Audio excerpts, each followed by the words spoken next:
Hey guys, this is the first part of how I prepare my Nigerian food ingredients for travel to Obodo Oyibo. This is the day before we travel.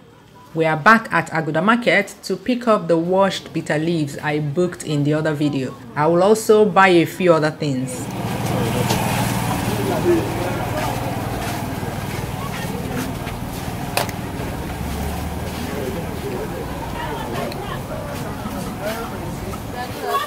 Good afternoon. Thank you. Done ready?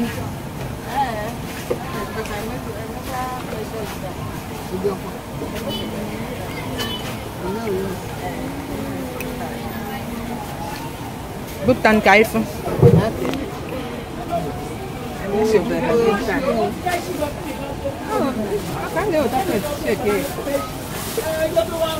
Antitan. Antitan.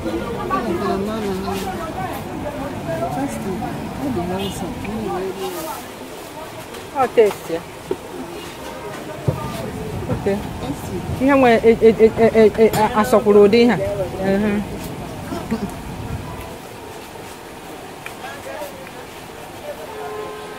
That's my niece. Hello. I can smell it.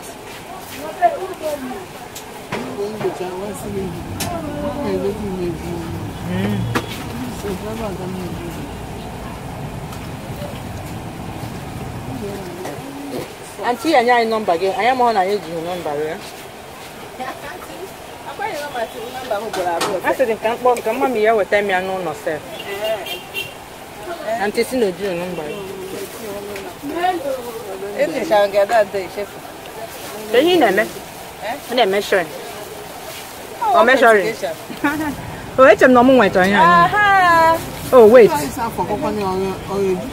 I'm not always saying as an yasa. Obodo tan need to go bolombo. Let's go more one painter here. Okay, man, I make one go no born. I quite hung go no born. Brother, I'm here, but I'm not mad him. Yoga, we were both into I draw how much. Come on, give them more with this man.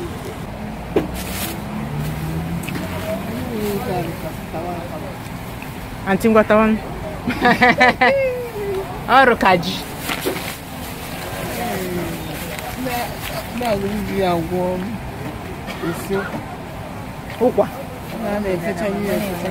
Oh, dear, I just so quiet. Remember, I got it. Okay, so high. Gionuba, I always so quiet. I just so quiet. Fresh or no, I have just on where it's too near a few. Upoya mix it with or thought the okwa. I'm good. Oh, it's in an amazing. Hey, which are you happy? Yeah, right. I thought you remember. Why are you magic? Magic.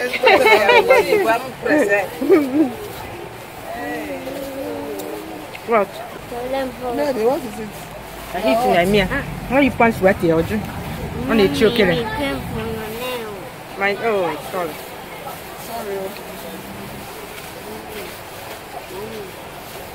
What is the content that we need to buy? Raw groundnut. You know, remember that groundnut? Just go straight.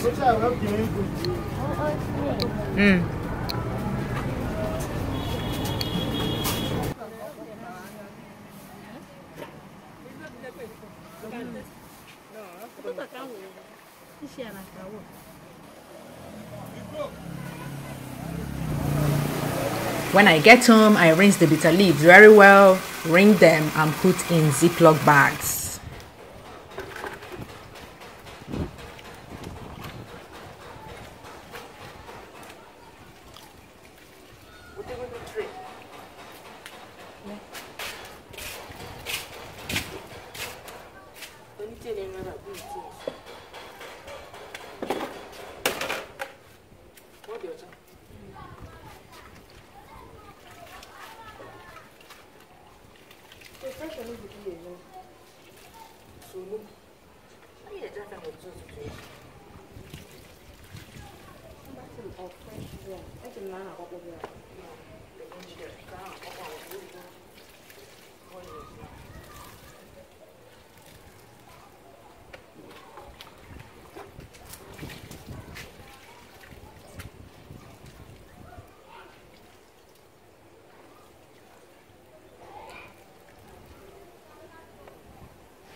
The kaji, very nice.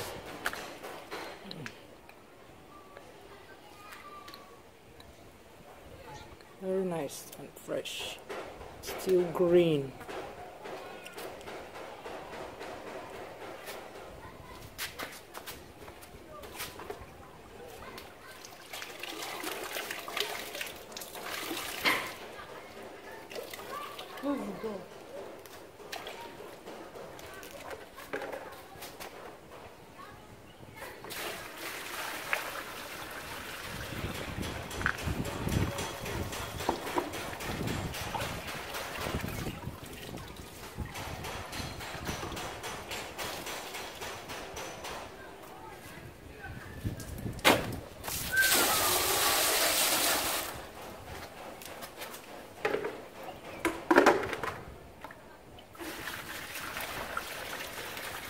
Okay, yeah, did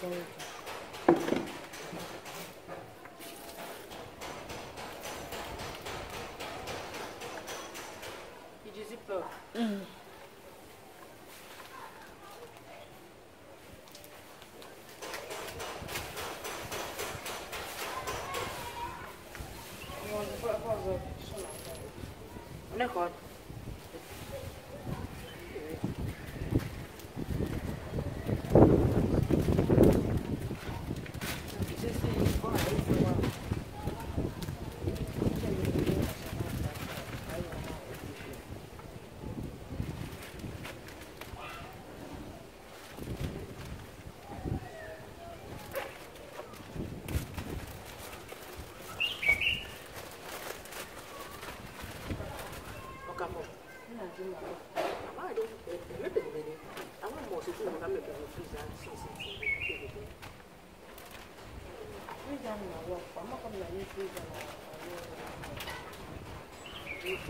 Okay, would you like?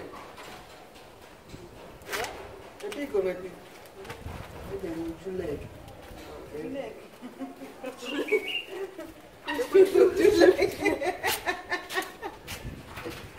Would you like? Would you like?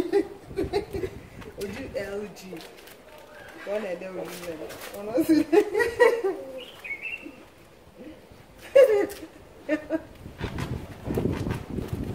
So that's it, done for this one. So sorry.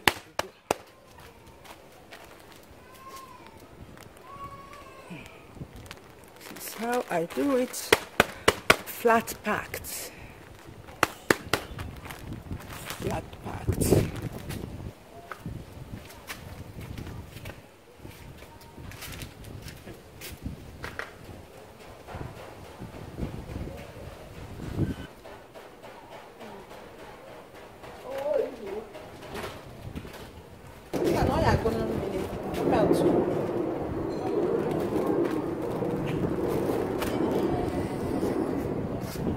Here's my sister Joy doing last born duties. Please go and subscribe to her sewing channel. The link should pop up on the screen right now.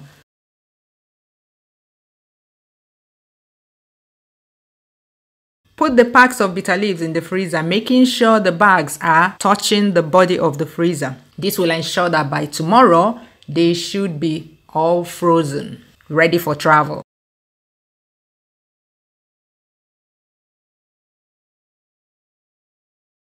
Next, I rinse the groundnuts, that's the peanuts, very well to wash off the sand, the mud, soil, yeah.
Like this.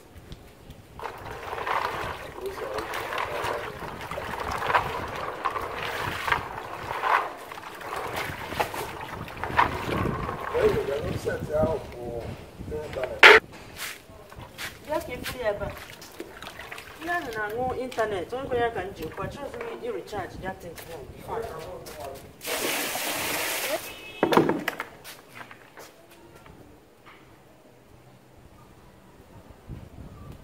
And spread them out on the floor like this so they will keep dry. If you do not spread them out, they will remain damp and start sprouting. Not good.